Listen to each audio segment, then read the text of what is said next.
Sobre essa tentativa de golpe, o que acontece no horizonte próximo, a gente vai conversar com quem entende do assunto, com quem está envolvido com a política da América Latina já há algum tempo, o analista e consultor internacional Amaury Chamorro, que inclusive fala com a gente da Colômbia, não é, Amaury? Bem-vindo, boa noite, bem-vindo ao J10 e bem-vindo também ao meu querido camarote. Flávia Oliveira, por favor, minha querida parceira, chega mais para essa conversa aqui que faremos com o Amaury, que está em Bogotá, né, Amaury? Boa noite, Aline, Isso, boa noite a todos.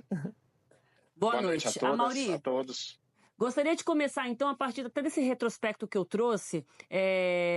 Eu acho que muito do que está acontecendo na Bolívia tem a ver com o momento político desse MAS, né? Que esse partido, esse grande partido político do país, o Movimento ao Socialismo, que hoje está rachado, né? É o partido do ex-presidente Evo Morales, que ainda é muito popular na Bolívia. Era até pouco tempo o partido do Luiz Arce, atual presidente, que foi apadrinhado politicamente pelo Evo Morales. O país está em ebulição, há uma crise política em andamento. Te pergunto se essa tentativa de golpe hoje que foi contida, dá por resolvido o problema principal ou a ameaça persiste? Quais são os reflexos disso na América Latina? Bom, antes de tudo, eu gostaria de fazer um comentário que acho que é importante esclarecer. O presidente Evo Morales, ele sofreu um golpe de Estado em 2019. Não é que ele renunciou por protestos populares. Houve um golpe de Estado militar, financiado inclusive por grupos milicianos que eram de uma região de Santa Cruz, onde houve uma massacre, e a gente então tem que entender esse contexto do presidente Evo Morales como um golpe de Estado que ele sofreu. Ele venceu aquela eleição com quase 10 pontos de diferença do segundo candidato. E a gente sabe do sério questionamento, inclusive, da participação da OEA e aí do Almagro, né, como uma pessoa que viabilizou, de certa forma, aquele golpe de Estado. Então, agora, o presidente Luiz Arce, ele ganha uma eleição democraticamente eleito, e ele, obviamente, sofre uma série de pressões, não só dentro do país. Vamos lembrar que a Bolívia ela tem um processo que eles chamam da meia-lua, né, que é uma parte muito vinculada ao agronegócio na fronteira com o Brasil, que durante muito tempo tentou derrubar o presidente Evo Morales. E agora, basicamente, a gente tem o reflexo disso. Essa ação de hoje é uma ação muito desvinculada e desarticulada, digamos, de um general que tentou, de alguma maneira, movimentar as Forças Armadas, porém que ele não tinha um respaldo militar e também não tinha um respaldo popular. Agora, o que a gente não pode descartar é a capacidade que as forças econômicas exercem sobre a Bolívia. Vamos lembrar que o Elon Musk ele assumiu que financiou o golpe de Estado de 2019 contra o presidente Evo Morales e que, inclusive, a população deveria se acostumar porque ele financiaria outros golpes caso fosse necessário. Por quê? Porque a Bolívia é o país que tem a maior reserva de lítio do planeta, que é indispensável para as baterias e para o funcionamento de toda essa tecnologia vinculada principalmente aos carros elétricos.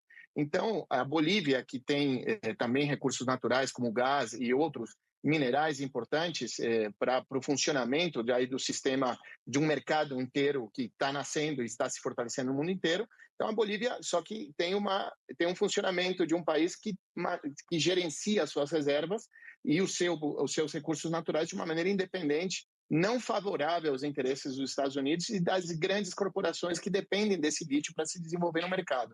Então, isso daqui, eu acho que foi um fato meio descontextualizado, não é a mesma coisa de 2019, apesar da gente ter no contexto do MAS, dessa disputa interna entre o presidente Luiz Arce e o presidente Evo Morales. Amaury, Flávia Oliveira falando aqui do Rio, boa noite, obrigada pela sua participação aqui no J10. E já que você citou o Elon Musk, minha pergunta tem exatamente a ver com a rede social. Um ponto que chamou a atenção nessa noite, ou tarde noite, foi justamente a quantidade de manifestações da comunidade internacional que se deu via X, a rede de Elon Musk. Os próprios presidente Arce e ex-presidente Evo Morales anunciaram a ameaça, a tentativa de golpe, também na mesma rede social. Já que você acompanha tão bem a região e o marketing político, como é que você vê essa resistência se dando também pela rede social? Na verdade, essa rede social ela serve mais como uma sala de imprensa, né? Os governantes, os políticos utilizam o X, né, antigo Twitter, como um mecanismo de comunicar muito rapidamente alguma coisa, por exemplo, no caso de um golpe de Estado. Isso aconteceu no Equador em 2010 contra o presidente Correia, isso também ocorreu com o presidente Evo Morales na Bolívia e com as tentativas de golpe de Estado, o golpe de Estado que também ocorreu contra o presidente Lugo no Paraguai. Então, é uma forma de comunicar muito rapidamente, porém, já há uma velocidade, digamos, diferente do que foi naquela época, né, quando, por exemplo, surge o Twitter, onde você já tem uma articulação da comunidade internacional para tentar proteger esses governos que podem ser certos setores, né, mais conservadores, países como os Estados Unidos ou a União Europeia, que apesar de ter uma distância política e ideológica muito grande da Bolívia, nesse momento eles também estão sendo muito questionados, inclusive por você ter um presidente, um candidato a presidente agora, como Donald Trump, que tentou dar um golpe de autogolpe, né? Se a gente quer falar de autogolpe, ele mesmo e a sua militância invadiu o Congresso dos Estados Unidos, e você também tem um fortalecimento dos setores neonazistas na Europa, que ameaçam também o Estado de Direito europeu. Então, é importante esse posicionamento. Mas o que eu diria, além disso, é que há um trauma internacional, porque inicialmente se criou uma matriz contra o presidente Evo Morales em 2019, falando que ele tentou dar um golpe de Estado, ou ele tentou burlar a Constituição da Bolívia, o que não é verdade. A Constituição da Bolívia permitia, sim, ele se relançar candidato a presidente. Ele ganhou uma eleição que foi acompanhada, inclusive, pela comunidade europeia, porém que houve um titubeio, digamos, né? Não houve um apoio à democracia. O resultado foi forçada foi deposto, o presidente Evo Morales foi deposto. Então, nesse momento, a comunidade internacional, não só pela velocidade do Twitter, mas também como uma espécie de um trauma, uma vergonha aí um pouco escondida, saiu rapidamente a lavar as mãos. Amaury, boa noite, bem-vindo. Eu queria saber o seguinte, diante do que você falou e da reação da comunidade internacional, que ajudou muito a bloquear qualquer tipo de apoio à tentativa de golpe, né? Uma reação muito contundente aqui na América Latina, na Europa, como a gente viu. Eu queria saber se esse tipo de reação acaba blindando também novas iniciativas também aqui no continente nesse sentido, ou seja, olha, todo mundo está atento. Os países aqui na América Latina não querem mais repetir aquele momento em que se tinha golpe militar por vários países a partir dos anos 60.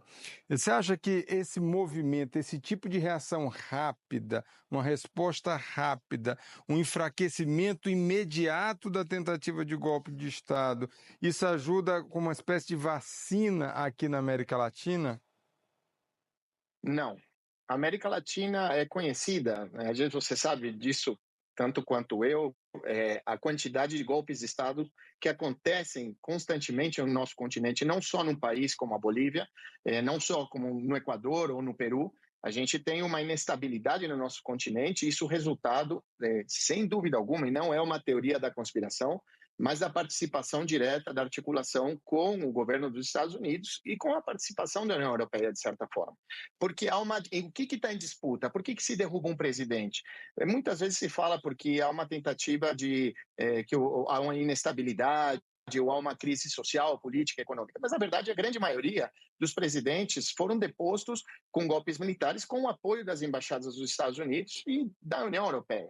Então, a gente tem, recentemente, um golpe de Estado, uma tentativa de golpe contra o presidente Nicolás Maduro. A gente não pode negar, isso aconteceu quando o Guaidó, um falso presidente inventado pelos Estados Unidos, queria governar a Venezuela. Houve uma tentativa de golpe de Estado, também no Peru. O presidente Pedro Castillo, ele tinha um mecanismo, isso também é importante falar. O presidente Pedro Castillo, naquele momento, a Constituição peruana, ela permite que o presidente destitua, ele convoque novas eleições parlamentares, assim como o parlamento declara vacante o cargo de presidente da República. Esse mecanismo existe no Peru. Então, o presidente Pedro Castillo fecha o Congresso com um marco constitucional, porém, ele recebeu um golpe de Estado, não tinha apoio popular, não tinha apoio inclusive do seu próprio partido, então ele foi praticamente deposto e ele está preso.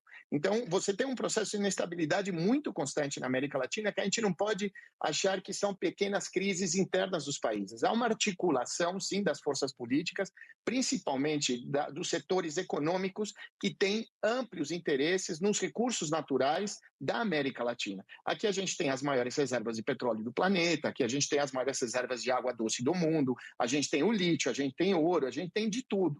Então, pouco a pouco, desde que o presidente Chávez ganha a eleição em 97, a América Latina ela vem sendo governada majoritariamente por partidos progressistas, por movimentos progressistas de esquerda.